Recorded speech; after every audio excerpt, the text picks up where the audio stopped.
the isolation week at the start of February, and then weather and different things. We just haven't been able to get on the park. There's been speed bump or curveball after curveball.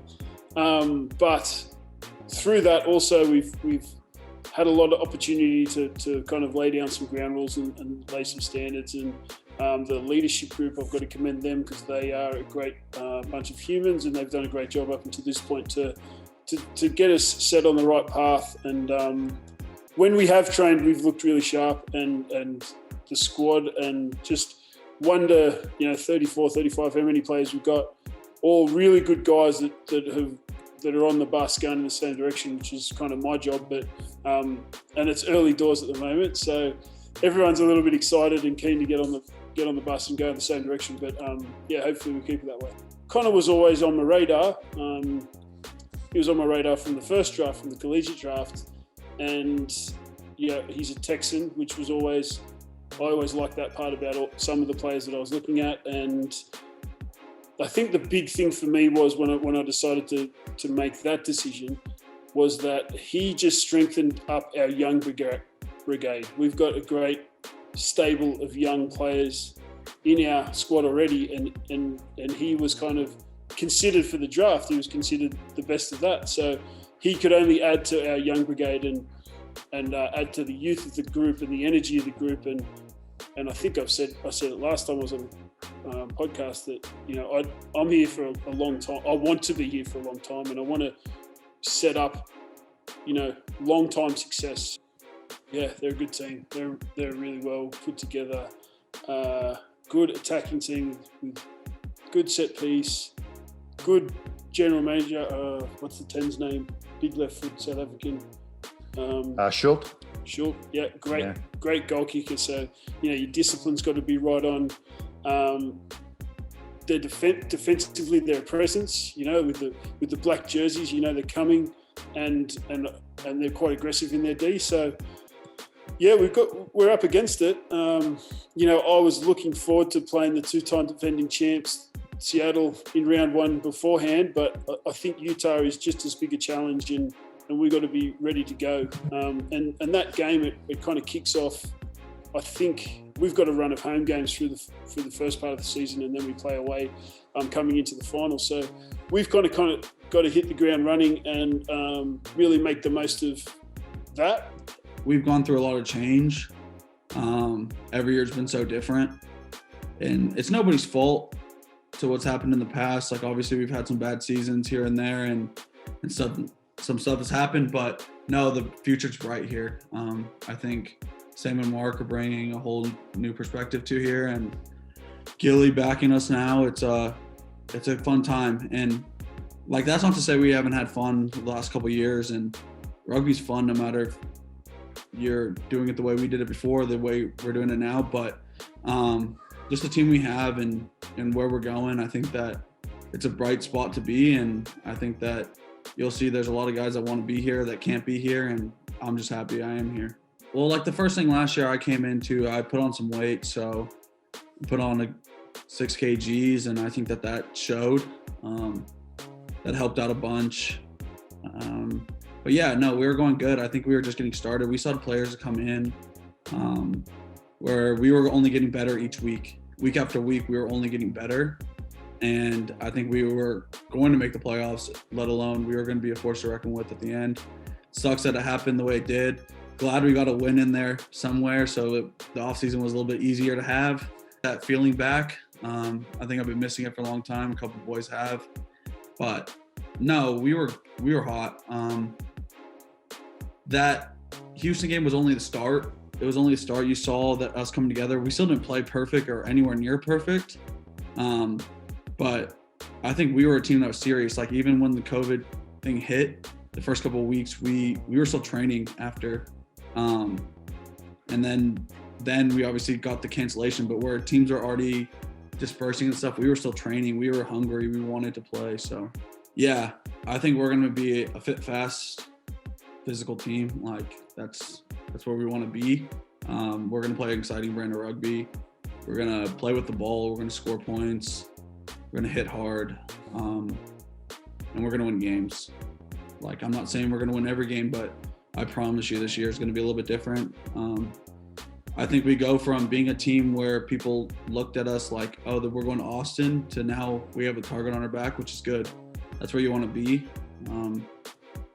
No, I just think that we're going to be a team that people don't want to play. And that's the goal. And that's what we're trying to push. And we're trying to push those standards every day to get to that place. The analytics side of the game, very much. And keeping the game super simple. I think those are like the two. There's a lot of other things, of course, like tons of other things. But just keeping the game really simple so players can be really effective. They know their roles, they know what they're doing, so they can actually be the athletes that they are. And then just enjoy the game as they go. And then the analytics side, like, you know, we this year, with me kind of taking the helm at the Warriors, we've really dove in deep into, you know, with our GPSs, our, you know, metrics that were KPIs, like all that stuff that we're trying to hit throughout the season and stuff like that. Well, throughout the preseason, to hopefully hit like a high performance during the beginning of the season, so we can get off to a, you know, a quick start. You know, that's kind of our goal. So like, I mean, he's been a massive influence, and like, I can't say enough about how much I admire that man and just his bandwidth. The man is ridiculous. He has a huge bandwidth. When I was creating like the season opener presentation, and I was just like, oh shoot, like I gotta like get these players like G'd up. I gotta get them excited like during this meeting. And I was just like creating this, and I'm like, oh, I gotta be time conscious. Like, I don't know. It was just like, that was probably the big thing. And I was just like, okay, this is pretty hectic. And I started that like right when I took over the role, like in mid to late January. Started the presentation. I honestly didn't complete it until like the weekend before, because I was just so hard on myself about it. It was that with that, and there's, you know, there's a couple other things about, you know, sitting in meetings, and you're like, is this what a head coaching role does? You just sit in these meetings and hang out, and, you know, and then you're like, yeah. So it's like this stuff, but you know, it's good to have. It's been really nice to have Brandon and Kimball there as guides, and they're doing a really good job of helping me along. You know, there's just bumps in the road. You know, it's just gonna happen, but hopefully we just keep it on the road as long as possible. But I think I said it earlier. It's like, we're just trying to get out of the gate fast, and we think getting out the gate fast looks like being very clear in everybody's playing role. So, you know, we're playing a very simple structure, simple game, simple outcomes from zones of the pitch. So, you know, for that first game, we will kind of want to set a foundation for our season.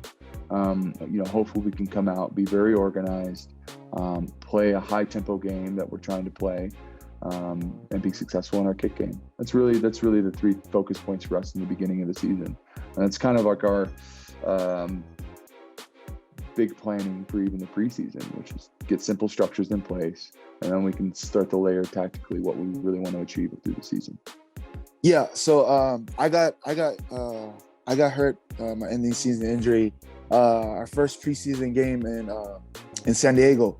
So I didn't really get to go to the opening season in Atlanta. So I got hurt right before the season started, the first game, and I appreciate all those Intermountain doctors, doctor that did my surgery. Everything went well.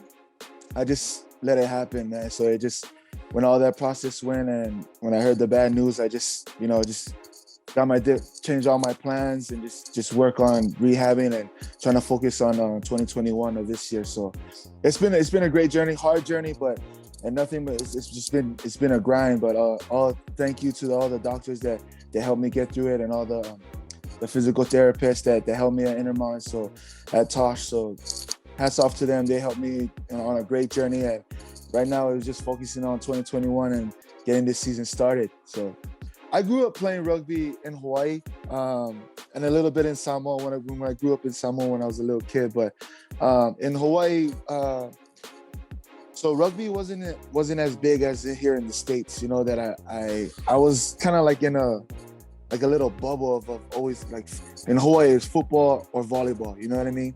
It's because that's their sports back in the island, the 808. But rugby was always there for some of the big poly guys that you know, like after football, if you know football doesn't work out, try the rugby path. So that was kind of my path into it. But a bunch of a bunch of organizations there, a bunch of clubs there in Hawaii. It was really good teams. So but it wasn't really as well organized rugby here in the States as well, like working on skills and game planning and stuff like that. It's always just, Hawaii would just go out there, show what you got. It's just we have the